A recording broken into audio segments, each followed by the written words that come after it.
Come take a look at my apothecary. Let's see what we have in here. Hey guys, welcome to my apothecary. So let's do a tour of what I have in my apothecary and how it has grown within the past year. First, this is my medicine, my pharmacy, and this is from my friend who makes beautiful woodworking stuff. I'll put an Etsy link for it down below if you're interested in getting something like this or the many other beautiful things that she has. So right over here, if you guys can see that, that was my apothecary that was in my bedroom up until recently when my friend gave me this. I painted this, it was her mom's.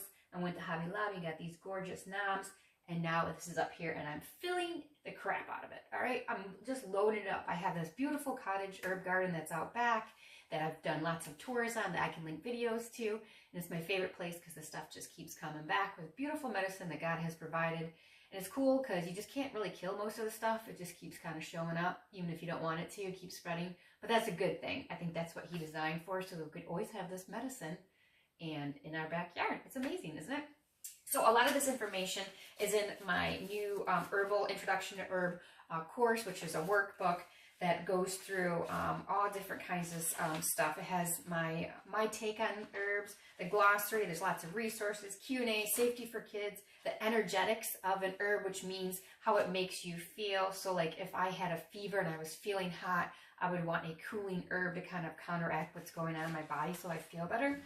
How to take herbs, my top herb guides, my personal herbal protocol, and how to make tinctures and fire cider and elderberry syrup and honey elixirs and cough syrup and herbal salves. So let's get into the apothecary here and I'll show you exactly what's going on. Let's take a deep dive into the apothecary that I've been working on for the last couple of years. It started off as just a couple little beds out there, and then I had the husband help make it a large area, and then we started buying seeds and little plants and stuff like that. So I think I'm on my 4th year of having that, maybe my 3rd year. Anyways, so everything's getting much larger, and it's beautiful, and there's color, and I get to see it every spring when it starts to emerge, and then into the fall, which is such beautiful things. And I know that it's just loaded with medicine out there that can help heal myself and the family. So what's great is I started with some books, and then I started planting the things that I wanted to do, and then I just keep kind of growing and stuff like that. So in my link below, you can go to foodcrew.com/herbal resources, and you'll see my favorite books that I started with, along with some of the other items too that are cool, like this, like a little salve thing. And so that's kind of how I got started, with some books, some plants, and then I started figuring out how to do a lot of the stuff.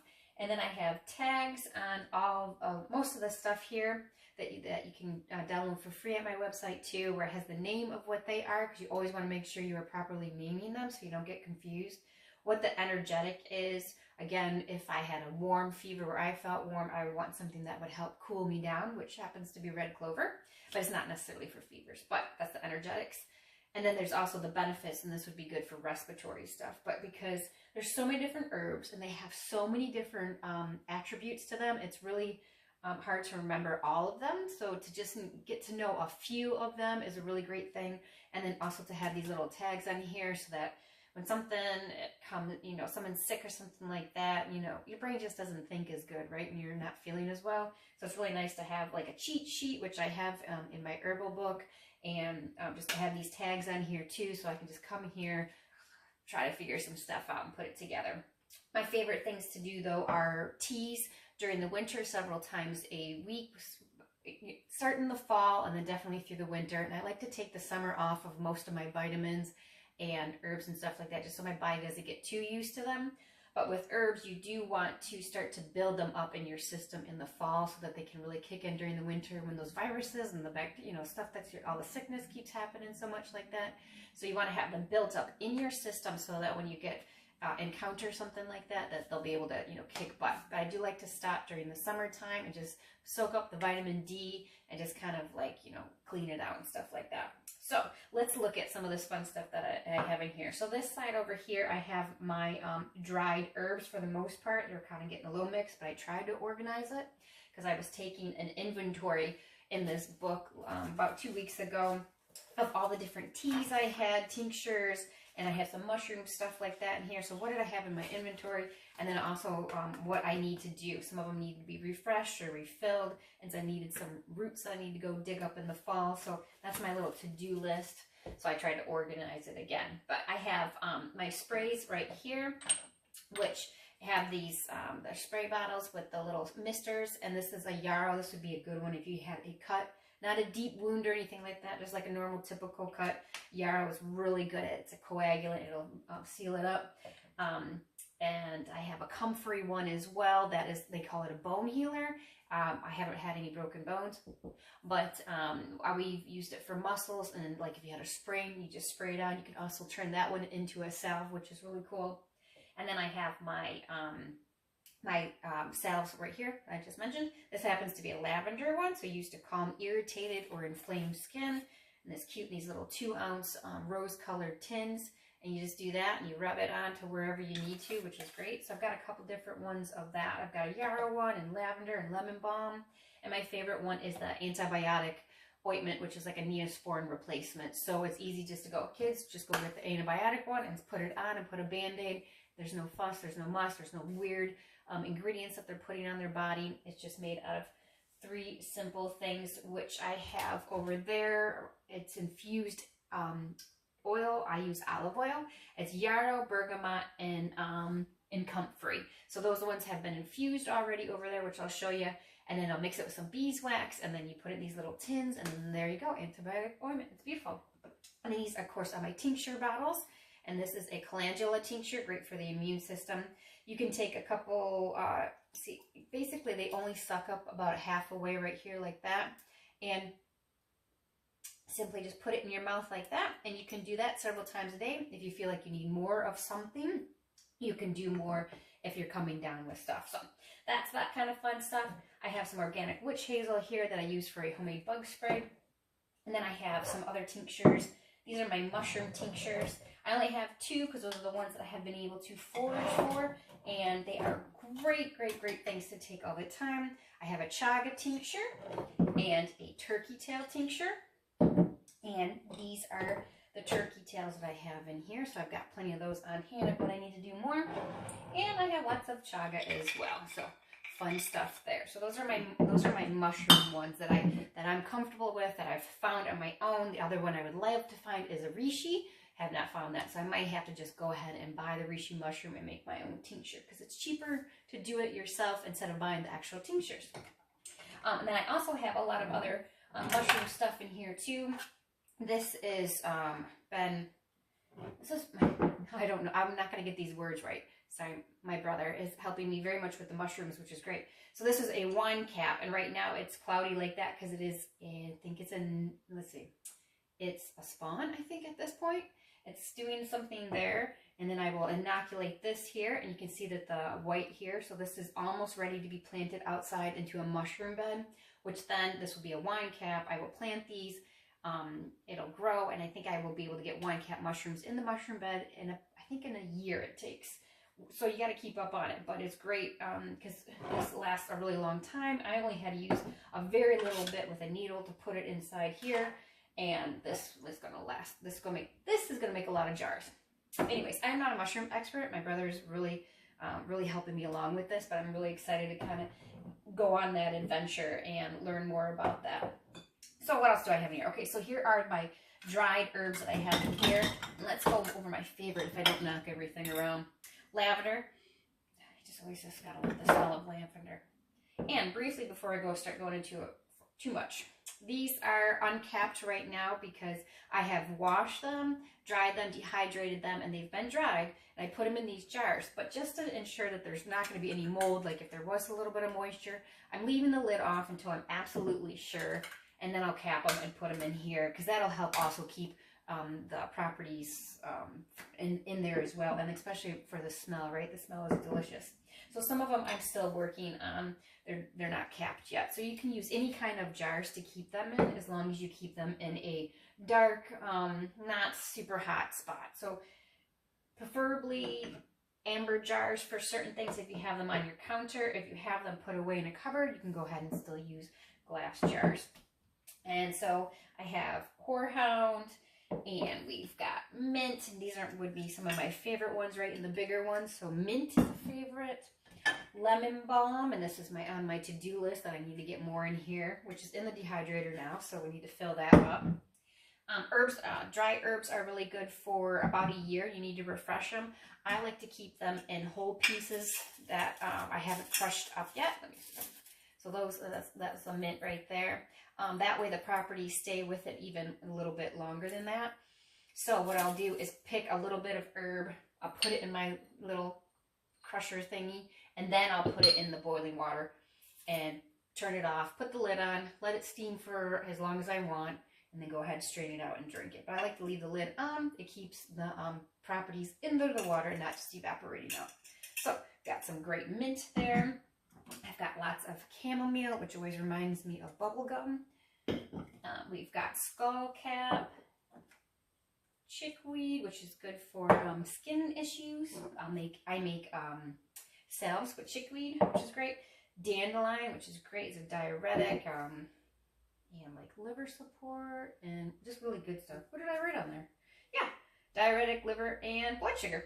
And I've got, there's so much stuff in here, but we've got marshmallow root, I've got sunflower, echinacea, licorice, feverfew, cayenne. Let's see what cayenne is good for. It is good for wound.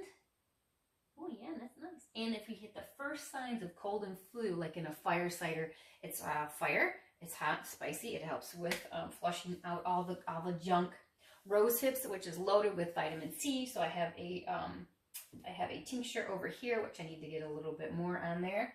So we can have that. One of my other favorites I have is stinging nettles. That also is an antihistamine. So definitely when the weather is changing, especially for northern Michigan, where we're every day it changes. But anyways, antihistamine. So it's really good to have on hand. And I put that in one of my teas as well. Catnip. And then, okay, so I've got lots of dried herbs and lots of stuff that I've never really used, but I know that they're good for. I've foraged or I've grown it, and I just have it in here in case I absolutely need it. I can reach for it. I have some honey elixir from last year. I have bees, so I have honey, and then it's with garlic, and I grow lots of garlic. A lot of garlic, right? I love me some garlic. Tulsi is another favorite one of mine. Holy basil. I need to, on my to-do list is to plant more. I think I'm going to do it in pots, so like if when the weather starts to dip down, I can bring them in and still get them to grow really good for me. Sometimes I have a hard time with them. Stinging nettle tinctures. So inside here, if you can see this, there is actually the plant in there as well right now, mixed in with some vodka, which that's how I do my tinctures. That's called the folk method. This is the vodka that I like. It's organic, and it's called Ocean. So I really like that one. You can get any kind of organic, but that is the only one that I can seem to find around here. So I'll use that one. It's about 30 bucks for a fifth. And so anyway, so I'll leave these in here for about 6 to 8 weeks, or until when I need them. You can leave them in there even longer because alcohol, it's not going to spoil because it's alcohol, right? It doesn't go bad. So some more chamomile. St. John's wort, which is good for mood. Echinacea, immune boosting. And these are my different types of oils that I have. Like I was mentioning, I have pineapple, which is good for skin irritations and bug bites. Mullein, and more. Let's see, motherwort, which gives you feelings of encouragement or of courage. Marshmallow root tincture. Comfrey, which is the bone healer one that we'll put in the sprays. Some more St. John's wort. Some bergamot that goes in the antibiotic stuff. Poppy, this is California poppy. It's pretty, isn't it? Look at that orange, is really pretty. That's good for headaches, I hear. I have not used it yet. It's my first time using it. It is not the opium kind of poppy though, so don't flag me on that one. Corn silk, which is good for, see, I'm not that smart. I actually have to read these. UTI and antiseptic kind of stuff. Can you imagine knowing all this? I mean, oh my gosh, I would love to just have that knowledge at the ready like that. But till then, I'm building my my knowledge base up by just continually doing this stuff and reading and looking at my books. Now the cayenne one, we got echinacea root and plantain tinctures, dandelion tinctures, just all kinds of really fun stuff that I have in here. So I hope you guys enjoyed my mess. Now that thank you for helping me create a mess, but I hope you learned some stuff.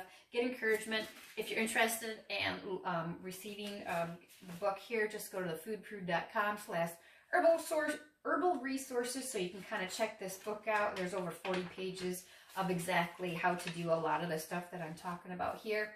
And so I hope you help support with that. I would appreciate that. And okay, what I have in here, I have some essential oils and some things that help pour things, some bigger essential oils for my piggy soap that I love to make. And then this is just my different little cute bags for when people buy some of this stuff. This one happens to be my tags for my lard that I make as well. So that's just kind of what that kind of fun stuff is. So down here we have some more different oils and stuff that was running out of room. So we've got yarrow, bergamot, and comfrey, which will make my antibiotic ointment. This is milky oats that is good for a tincture that I do not know exactly what it's good for yet, but I know I wanted it, so I planted it, and it's tincturing up. This bad boy right here is a lot of vodka, is it not? It is actually my homemade vanilla. So I've got 50 vanilla beans in there that I bought from Amazon. Got some big old thing of vodka from Kirkland there, from good old Costco. So that's what I use there. Over here I have my supplies. Here is my different bottles, different spray bottles and cleaners and how you pour it in. Here's some of my books that I have here. My other books that I have are downstairs.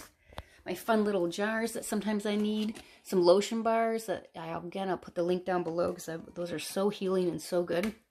Got cute little baskets here. My vodka. This is my to-do list right here. I was taking inventory of all the different herbs that I have and what I need to go ahead and get done to make sure I'm bulked up and ready for the winter. And I just kind of have some fun stuff up here, right? A friend gave me this. Some herbal catalog from long, long ago. My friend Pharmacy, right?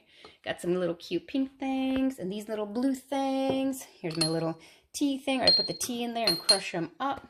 Which reminds me, I like to leave all my tea or all my herbs into the whole form that I can, and then I crush them up as I need them, so it keeps the properties for longer. If not, you got to replace them every year. Then you got some daily scripture that's always lovely to review, and a cute little froggy, and just some fun stuff that I put up here. So hopefully you enjoyed a little quick tour of my apothecary, which is growing, and I hope to encourage you to have one as well.